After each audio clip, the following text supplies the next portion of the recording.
Alright, y'all, I'm so upset because I recorded this video and then I thought I had my do not disturb on, but girl, I didn't, and a whole phone conversation got to make me do this crap all over again. Girl, like, comment, share, most importantly, subscribe. Make sure y'all hit that bell, become the notification gang. And if y'all rock with my channel the way y'all say y'all do, tlsmittheatalk, that has a ad on it, please make sure you watch it. Girl, Real Housewives of Atlanta, Season 12, Episode 6, There's a Wig, There's a Way. Girl, I already did this. You can, child, I'm trying to get my spirits back up. Hold on. Let me sip some of my patty.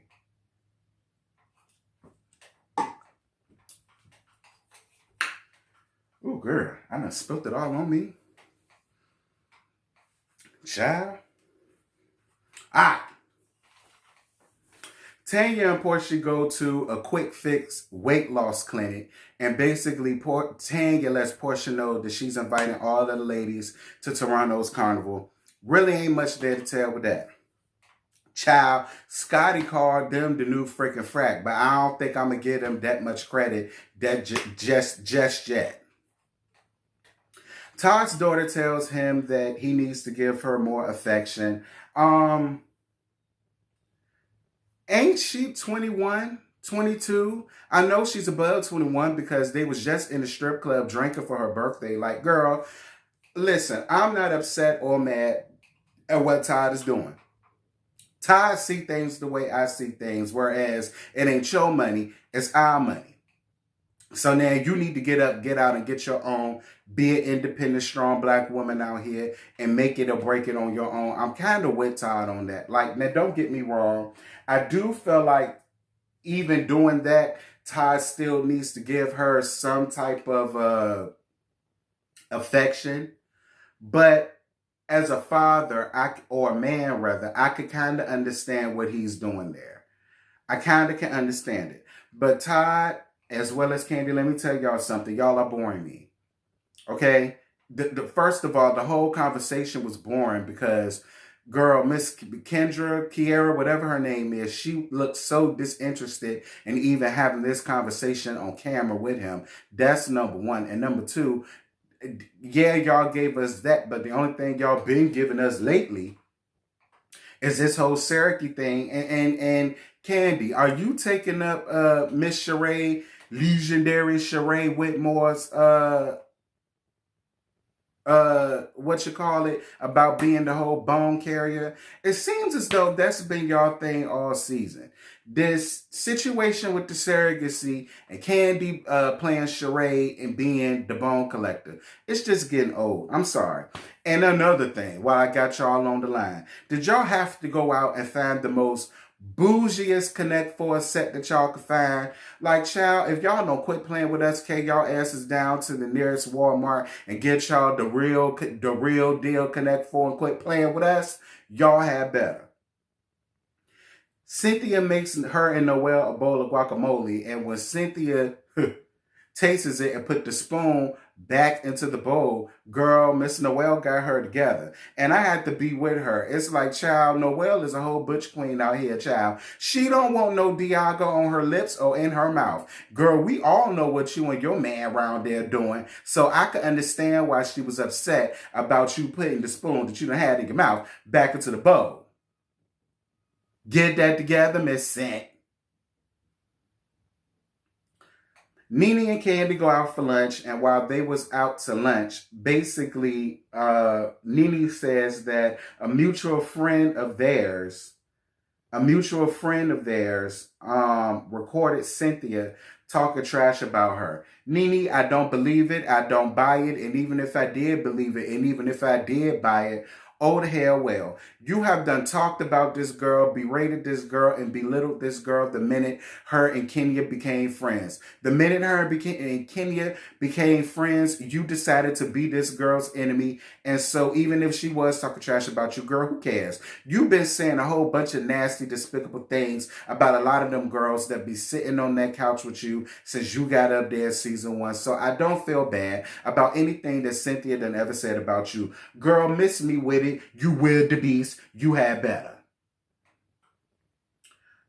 Cynthia meets up with Kenya and Candy at the tool shop to look for tools because she wants to build her a closet.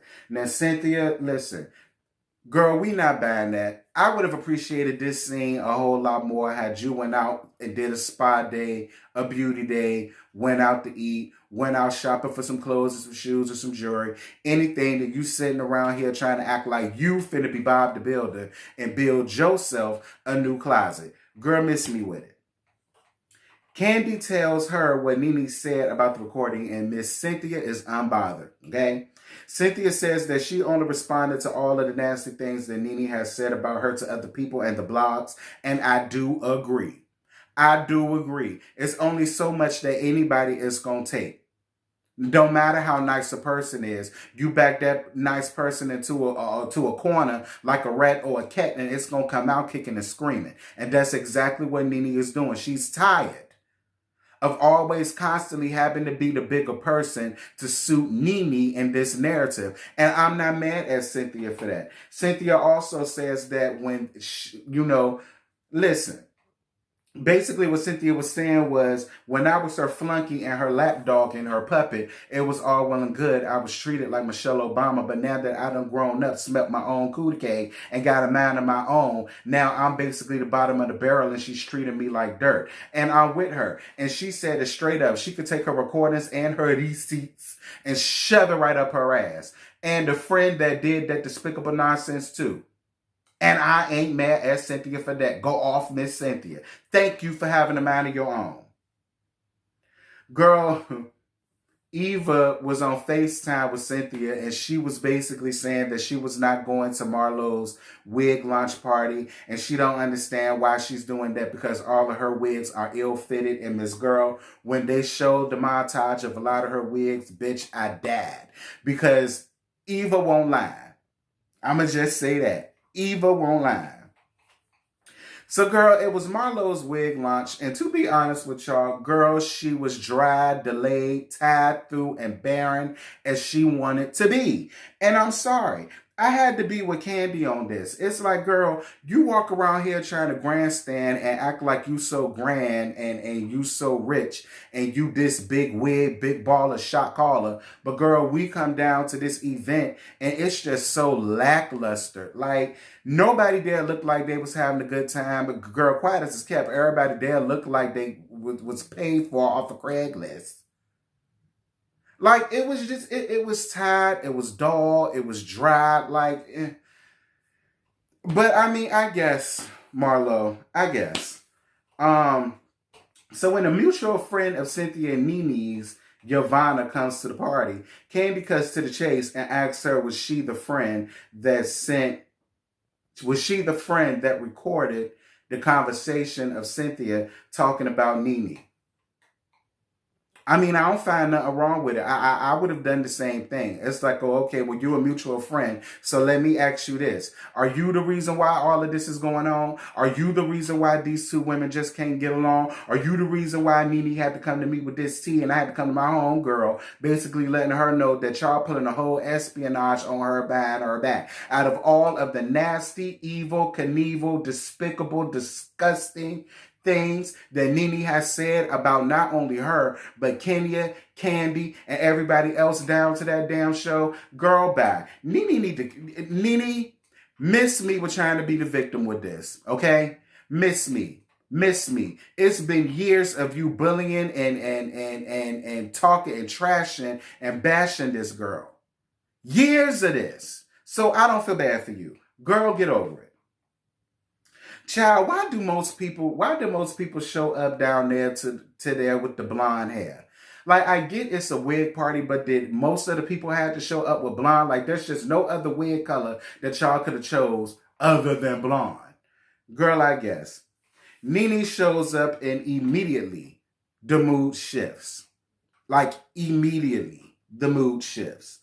Girl, Portia curves Nene and her fake ass high. And I'm not mad at Portia for that. Portia feels betrayed by Nene and she is not featuring her. And I feel exactly where Portia is coming from. And that's what I'm talking about as to why I just don't feel sorry for whatever Miss Cynthia done said about Nene. Girl, bye. Get over it.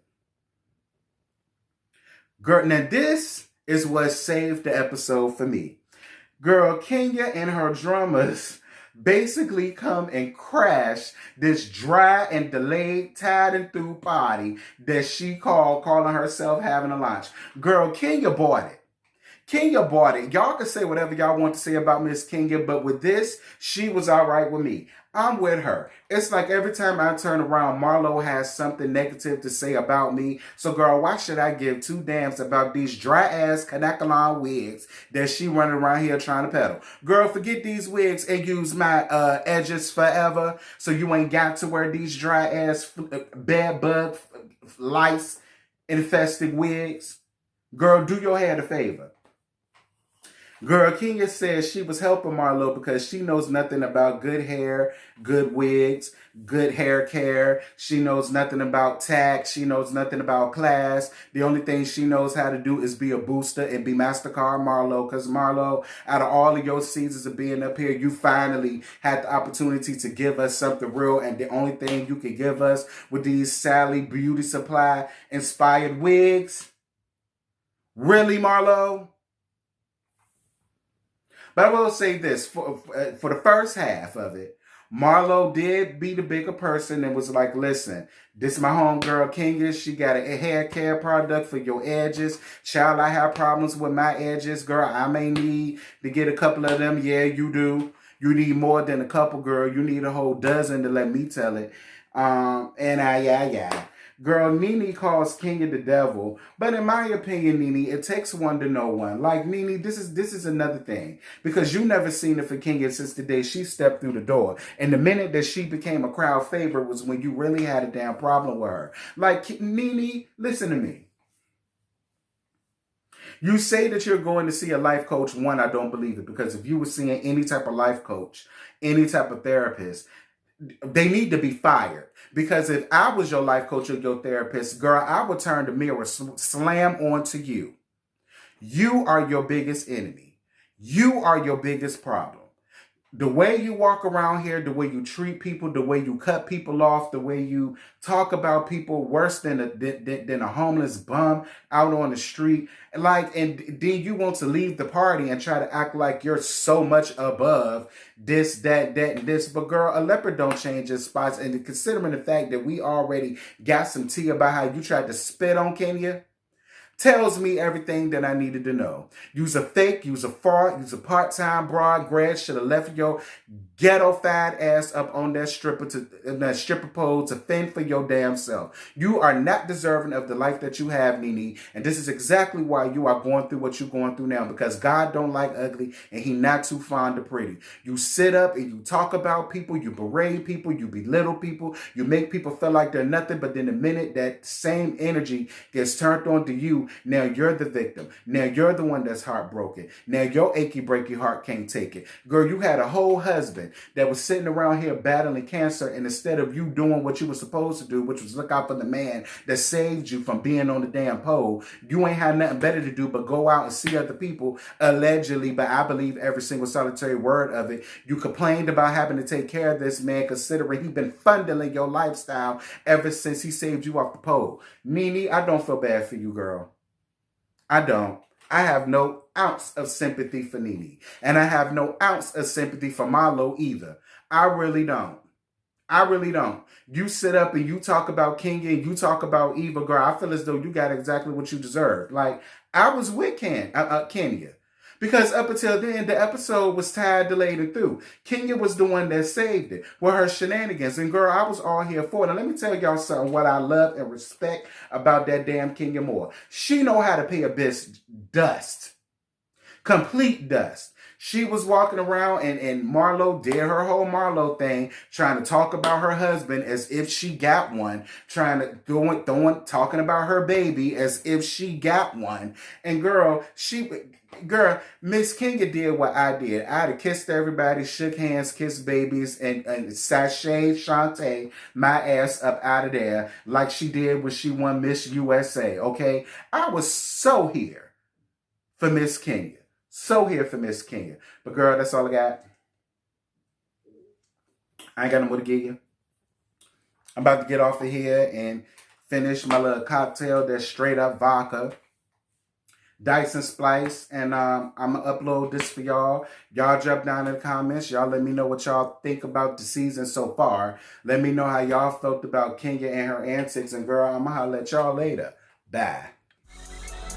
I just woke up and I rolled up. I just woke up and I rolled up. And I got my plane ticket. That kush, that be my starter kit. I just woke up and I rolled up. I just woke up and I rolled up.